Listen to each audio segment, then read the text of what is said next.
Coming up on AgweekTV, Syngenta reaches the largest ag litigation settlement in U.S. history. We'll find out what farmers here in the Northwestern Corn Belt plan to plant in 2018. And we'll see what's being done to lower the high rate of farm suicides.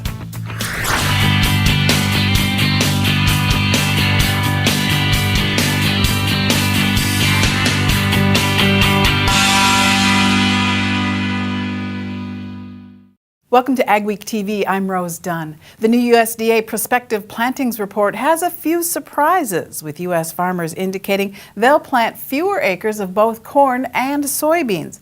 But they're also planting more wheat than a year ago. The biggest increase is in spring wheat at 12.6 million acres. And how will the cool, wet spring affect those planting intentions? Michelle Rook talked with some farmers around the region. Farmers here in the Northwestern Corn Belt have indicated they plan on planting fewer acres of corn and soybeans and more acres of spring wheat this spring than they did a year ago. However, that's still dependent on Mother Nature. Farmers have yet to turn a wheel, but in the USDA report signaled steady to slightly lower corn acreage in 2018, partially based on agronomics. Most of them stick to their rotation of 50-50, and I think we'll see a little less corn on corn than we normally do. Economically, the corn-soybean price ratio also favors less corn and more beans. There's a little more profitability in soybeans, or an opportunity to create a profit, than there is in corn today. Beans probably hold a $20 to $30 an acre advantage right now with normal yields. And higher input costs on corn have some banks dictating farmers plant beans. Soybeans work better in a reduced funding scenario because the costs are not as high as a corn situation. As a result, it was a bit of a surprise to also see farmers plant on less soybean acres than 2017. However, with winter persisting, the weather could still change that. You know, as far north as we are, it seems like a late or early spring can make a big difference on what the planting ends up being. In fact, with the window narrowing for spring wheat, farmers are already switching some of those acres to beans. I'm Michelle Rook reporting for Ag Week. Did you grow corn from 2013 to 2017? If so, watch for a notice in the mail in mid-May about how to apply for a share of a big legal settlement. Ag giant Syngenta has agreed to a $1.5 billion settlement over faulty marketing of genetically modified corn varieties. Federal and state lawsuits allege that Syngenta prematurely introduced particular varieties of GMO corn into the marketplace. China didn't accept the imports, which the suit says cost U.S. farmers money. Lawyers in the case believe it's the largest ag litigation settlement in U.S. history. It's a big victory for the farmers, and it does result in a cash payout for the farmers. You know, the concern was a bag of seed or a discount or some type of coupon, but that's not the case here. Farmers have until October to register a claim at cornseedsettlement.com. Final court approval is expected by November 15th, with payments coming next year at this time. Per bushel payments won't be figured until the court knows how many claims are filed. The Justice Department is allowing Bayer's mega deal to buy Monsanto after the company's promised to sell off additional assets to secure antitrust approval. The companies announced the $60 billion deal in 2016. Bayer is a German pharmaceutical and chemical conglomerate and a leading player in the pesticide industry.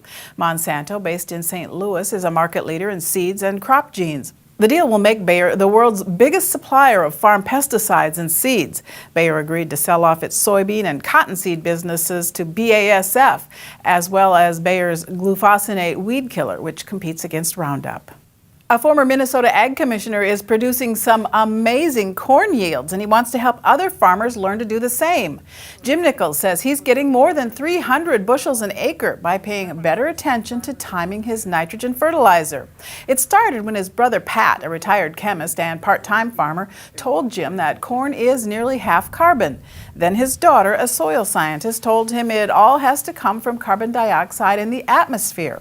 He's been able to increase yields by more carefully applying nitrogen. Corn needs 75% of its nitrogen in a 21-day vegetative period in July. Much of it applied at other times is wasted.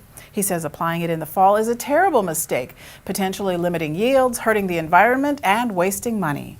fertilizer applied in the fall will be 50% depleted by the next summer. So we lose half our nitrogen just seeping away in the water. Then we have a problem that the nitrates are polluting the water in our wells. And most importantly for the farmers, they're losing a lot of money because half of their nitrogen is seeping away. Nichols was Minnesota Ag Commissioner from 1981 to 1991. Ag technology is evolving rapidly, but some farmers are slow to use it. One top ag tech executive says it's important for farmers to at least try to use some new tech, maybe starting in a few fields. Teddy McKelly is Vice President of Ag Technology for Winfield United in St. Paul. It's a division of Land O'Lakes. At an SDSU Precision Ag event, McKelly said technology can be a huge benefit to farmers. Technologies like remote sensing, crop modeling, and variable rate applications are already in use, but new technologies like immersive reality and robotics could soon be adopted. The technology is moving at an extremely rapid pace, and the adoption is not quite at that same level, but I think soon enough, especially as farmers make better and better decisions using the technology, it's going to force everybody else to start adopting these technologies because obviously the ones that do use are going to be very successful. McKelly says the bigger the farm, the more important it is to utilize technology for top efficiency. The weak farm economy is taking a toll on farmers' mental health. Up next on AgweekTV, we'll see what's being done to help lower rising suicide rates.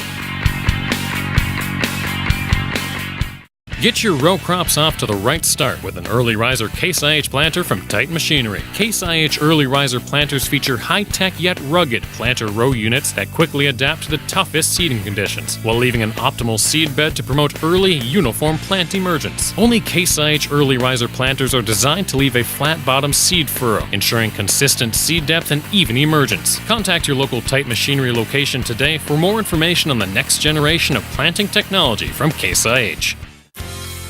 Advanced Grain Handling is your regional dealer for grain handler dryers, bins, and accessories. With Grain Handler's continuous mixed flow drying systems, you're capable of high levels of grain dryer efficiency on all types of grain, including seed grain. Advanced Grain Handling also carries West Steel's quality stainless steel products for on-farm and commercial grain storage solutions. Advanced Grain Handling has licensed and trained service techs and a licensed electrical shop. Get a hold of Chad Kylo to find the perfect solution for your farm.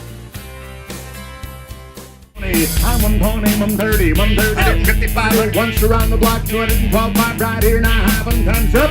So if you're thinking about selling a piece of land, or you're looking to sell some farm equipment, or if you're thinking about a retirement or involved in an estate, give us a call. We'll sit down and tell you all about the Steffes way. We think it's a good way. That's how we approach it. If any of those are in your plans, give us a call or go to steffesgroup.com. Learn all about us. Hope to hear from you. At Superior Grain Equipment, we're committed to quality and service, offering you the best in grain storage and dryers for any size operation. Our experts will work with you to determine the most efficient and economical storage solution for your needs. We help protect your bottom line and your future with the industry's best bins and warranties. Make the superior choice for protection today and tomorrow with Superior Grain Equipment. Intelligent farming means more crop from every acre. That starts with smart machines and precision application. Introducing the new Rogator C-Series from Challenger, featuring a newer, smarter, more precise way to apply fertilizers and nutrients, more accurately and more efficiently than ever before, resulting in less overlap and less crop damage, all to make you more productive and more profitable.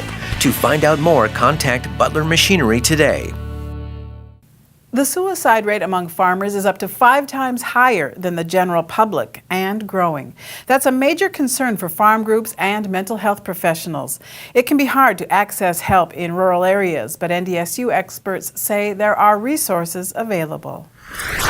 The most important assets that exist for any farm operation are the people, and that's the farmer, and the health of the farmer is really critical. Farming is notoriously stressful. Large financial risks, volatile markets, heavy workloads, and unpredictable weather can combine for a perfect storm of stress, and it takes a heavy toll. Farmers have a suicide rate at least 3 times higher than most other jobs, and it's trending up. For any individual who is dealing with feelings of suicide or trying to find an escape from the difficult circumstances they're in, it's difficult to see any other potential solution at the time. They feel like the options are extremely limited, and they have limited hope that conditions are going to change for them in the future.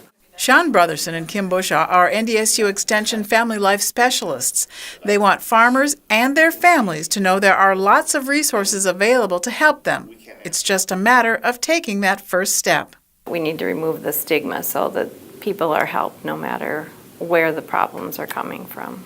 The isolation of farm life can keep farmers and their families from seeking help. Bushaw and Brotherson recommend reaching out to your doctor, pastor, or school counselor, but they also ask that everyone look out for each other. I see this person not coming to coffee, or not coming to services, or not coming to the ball games at school anymore. I'm going to look at that, and I'm going to make a point of seeking them out and talking to them. So I think just doing that is so helpful. And if we can get everybody talking, it can make a big difference. There are lots of resources at your local extension office or online. Just Google NDSU Farm Stress for a link to information. You can read much more about this important topic in the current Ag Week magazine.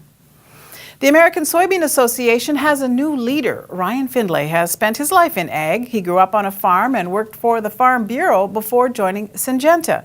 One of his and the ASA's top goals is expanding soybean exports and fighting the tariffs on soy and other ag products China is threatening to impose in retaliation for U.S. tariff increases. Spencer Chase had the chance to sit down with him recently. What are the top three, would you say, headline issues for the American Soybean Association as Congress looks to write a new farm bill? Crop insurance, without question, is huge. MAP and FMD, market access program, foreign market development, those are really big issues for us because we export a lot of our crop. There's a hunger for protein around the world. Soybeans are a great source of that protein. In the market access program, the foreign market development program allow us to develop markets that we would call those immature markets, help them understand the value of protein from soybeans specifically, all the way up to a mature market where we're going to feed or going to continue to export our product to a Europe or to other markets that may be mature. That ability for us to promote U.S. products, specifically U.S. soybean, in those countries, those foreign markets, are really important to us. Is ASA satisfied with the level of market access its products have right now? And is there any concern about losing some of the current access that soybeans have around the world? Well, farmers always want to see more markets available. and for us, international markets, that's no different. Right now, we have a huge market in China. We have a really strong market in Mexico. There are markets around the world that we would love to engage in more. We have a good market in Europe. We have a good market in Japan. But with China, our value is $14 billion. And we are exporting 1 in every 3 rows of soybeans to China right now. The amazing part is there's room for more. I mean, their demand curve for soybeans continues to increase dramatically. And what we're producing, we should be able to sell it there. And so if we can develop that market more, if we can improve that market, that's going to be more exports to China. Is there a concern there? Absolutely. What does the next 20 years of the American Soybean Association look like? One area that we really want to improve as an association is through communication. What is our communications platform? And what does that platform look like, from a website to social media to digital media? And how can we communicate with farmer members, with elected officials, and with consumers? And I think you're going to see a lot from us over the next couple of years, as we pivot to that and really try and expand our voice on all platforms of communication. Will this winter ever end? Your AgriWeather forecast is up next. And in honor of National Soy Foods Month, we'll share some delicious and nutritious soy recipes. Big Boy Toys.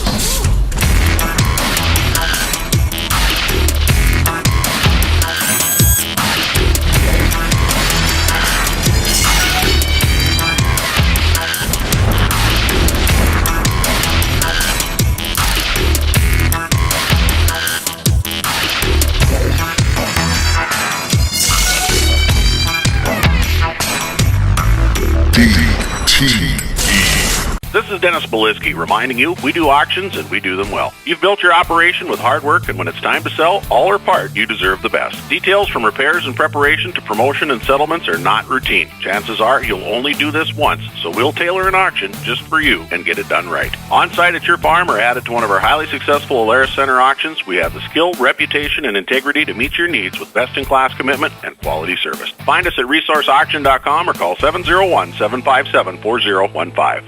Levosol is the most advanced nutrient efficiency solution, making phosphorus, zinc, and other key micronutrients more available to the plant. With 3 modes of action, it unlocks the nutrients in the soil. It makes the nutrients that it's applied with more available. And it is mobile in the plant for season-long activity. For more information, talk with your agronomy partner or visit wcdst.com.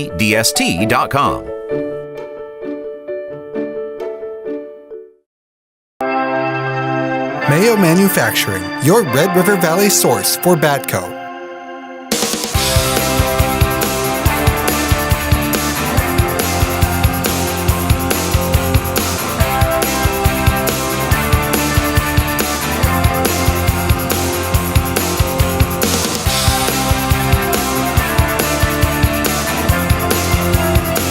Mayo Manufacturing, your Red River Valley Batco dealer. Martinson Ag Risk Management offers a variety of crop marketing and crop insurance packages to our customers. With over 40 years of experience, our dedicated staff works hard to ensure you get the best advice on crop insurance, marketing, and risk management. Contact Randy or any of the staff at Martinson Ag Risk Management today at 701-205-4200 or visit us online at martinsonag.com. Weather portion of Ag Week now. We're halfway through spring and there hasn't been any of it yet. Not any. But, it's not that unusual for March to be cold and snowy. The April, it's been a little extraordinary. But the worst of this weather has no doubt passed, or dare I say is passing through this weekend, as there is a big storm in the upper Midwest Northern Plains going on over the course of the weekend. But the outlook going forth, while still looking relatively wet, a lot more of the Northern Plains precipitation is going to be falling as rain, and though not none, a lot less of it is going to be falling as snow during the coming week and weekend. And overall, although it's still well below average, the pattern is looking a lot less cold. So we're looking finally at some signs of spring. Spring will be arriving over the next few weeks. A little late, but at least it is happening. It is not absent. As the big Northern Plains storm moves into the Great Lakes and on toward eastern Canada, another little weak system is expected to drop through sometime around Tuesday, Wednesday in the Dakotas, Minnesota, maybe northern Iowa, as a little light rain, wet snow, some showers. Maybe a light accumulation, but not a big storm. That will then pass on through. Pattern remains active. You notice this meandering jet stream. The next system coming into California late in the week will likely spread up into the Great Lakes, Northern Plains, Central Plains as storms, rain, and then maybe some wet snow this weekend, a week from this weekend, across some parts of the area. Can't say exactly where. Hopefully it'll be mostly rain with only a little bit of wet snow that might perhaps quickly melt this upcoming weekend. As that moves off into the east, that becomes mostly a rain system. And you notice we're still dealing with the meandering jet stream, which will bring a continued outlook of generally wetter than average conditions, although note, late in April. This would be about at the end of this period. Last week of April, there is evidence of a ridge of high pressure building down south, and I think there's some evidence this may become semi-permanent for a while, and that would bring some changes. So we're going to stay cool, obviously, while we melt off the last of this South Dakota, Minnesota, Iowa snow. And overall, the Northern Plains pattern remains cool. The south continues to heat up. The really frigid Arctic stuff is retreating because the Hudson Bay Low is in retreat, and that's a good sign for the overall pattern, because as the weather pattern spreads into the second week of this forecast, the last full week of April, and that ridge builds up, we're going to start seeing that warm weather building northward, maybe to the point of getting some temps up into the 60s, even into parts of North Dakota and Minnesota by the end of April. And with that in mind, the overall drought monitor is showing some signs of still some very dry weather down here in the southwest, in the Texas, Oklahoma panhandle area. The makings of a drought down there. Western parts of the Dakotas are dry. The eastern Dakotas, the rest of the upper Midwest, moisture not a problem. Luckin Trucks and Parts sells quality used parts for all makes and models. With over 50 acres of trucks and parts and new inventory arriving daily. Family owned and operated since 1966, Luckin's specializes in the sale of quality used medium to heavy duty truck parts as well as pre-owned trucks, trailers, and construction equipment. If it's on a truck, we got it. Call us today and let us get you your part. Micro Essentials is a unique product in the sense where it's a homogenized product that has 4 nutrients in every single granule. What makes it different than other products that are out in the country? So it has 4 different nutrients: nitrogen, phosphorus, sulfur, which is 2 forms of sulfur, and zinc in every granule. We're seeing multiple things. We have sulfate sulfur and elemental sulfur. The sulfate sulfur, we get the bulk of the use of it the first year. The elemental breaks down over time. I've had farmers come up to me and tell me that they not only see the benefit the first year in higher yield or higher quality, but they're seeing it in consecutive years. So it's a huge benefit for the grower to use it on a consecutive basis. Our overall goal is to increase our farmers' yields and help them produce a higher quality and higher yielding crop. It's giving them the opportunity to get more nutrients in one. It makes sense agronomically, it makes sense economically.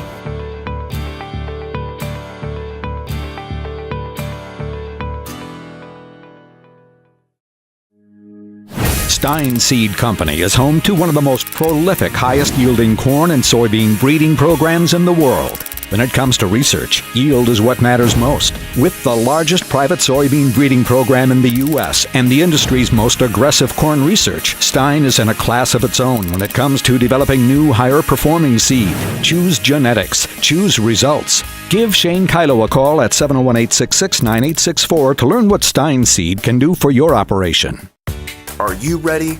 NDSU Ag Week 2018, April 16th through the 20th with guest speaker and farmer Kristen Clark. Reserve your spot for the annual NDSU Ag Week Banquet and Dance, featuring Silverado, with 100% of the proceeds benefiting Arthur's Bar. Agriculture impacts all facets of life, so let's celebrate the agricultural roots of North Dakota State University. For times and details, find us on Facebook at NDSU Agriculture Collective. Join us in our shared commitment to agriculture. Welcome back to AgweekTV. Did you know that April is National Soy Foods Month? So we're celebrating the joy of soy with a soy foods recipe. Joining me is Polly Ulrich. She's a volunteer with Common Ground North Dakota, which works with the North Dakota Soybean Council. And she's going to be making a soy dish for us today. Polly, what are we making? Today we are making an Asian noodle salad which has several components of soy in it. First, we're going to make the salad dressing, and you're going to help me. Oh, okay. Okay, we're going to start out with some good North Dakota honey, then soy sauce, soybean oil, very heart healthy, 3 tablespoons sesame oil, rice wine vinegar, 1/4 teaspoon of allspice, and last but not least, about 2 tablespoons of sesame seeds.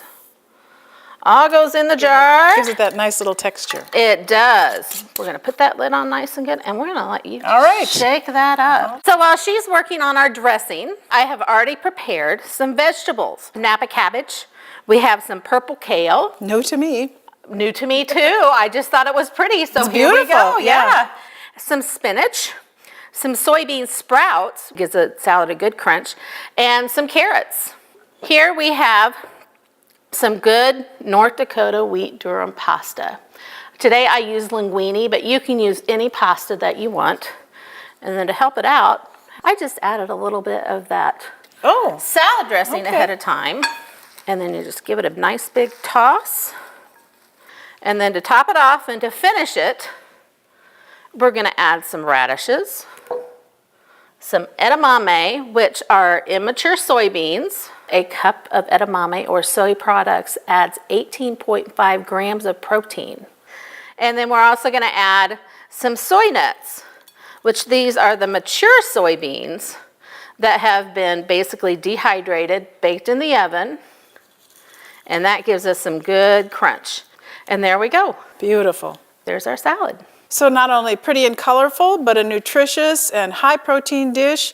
Add some meat protein and it takes it from a side dish to a main dish. Polly, thanks for sharing this recipe with us today, and thanks to the North Dakota Soybean Council. And if you want to try Polly's salad, you can find the recipe on agweek.com. Still ahead on AgweekTV, thousands of farms across the country may soon be part of a new weather network. Where do you go for the latest news in agriculture? AgWeek magazine. Reaching over 70,000 farmers and ranchers in North Dakota, Minnesota, South Dakota, and Montana. AgWeek provides the most up-to-date information on the markets, the trends, and the people who make it all happen. We're your source for news, not fluff. Dependable, trusted. AgWeek. Subscribe today by calling 1-800-811-2580.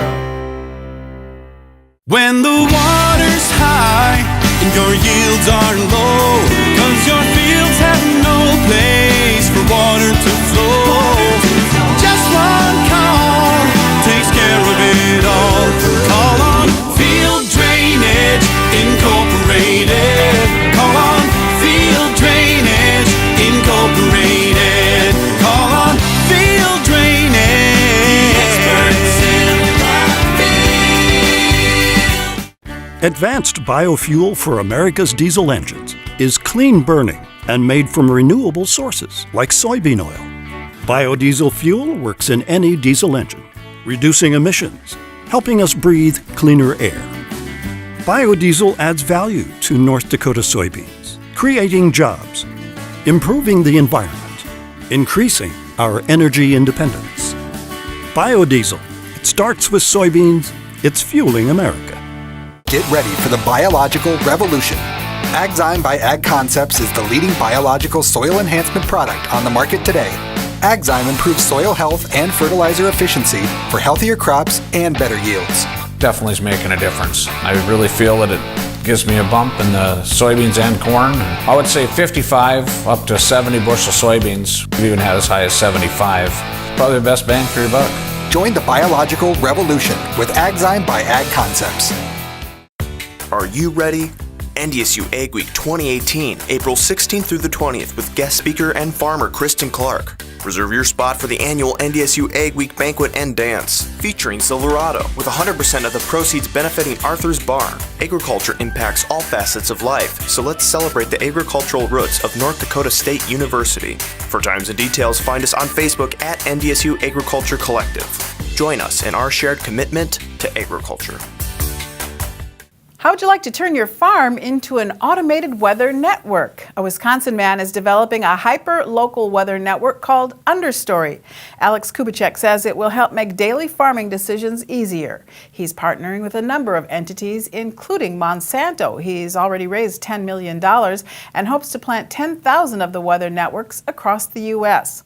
Data from the network will be available to subscribers for a small fee. Congratulations go out to our Jonathan Knudsen. He's the new president of the North American Ag Journalists. He took over the post at the group's recent meeting in Washington, D.C. He also won 3 national writing awards for his reporting on farmers' concern over health insurance and Palmer Amaranth and his columns. Congratulations, Jonathan. Thanks for watching this week's edition of AgweekTV. Remember, for all your ag news, go to agweek.com and be sure to follow us on Facebook and Twitter as well. We'll see you next week.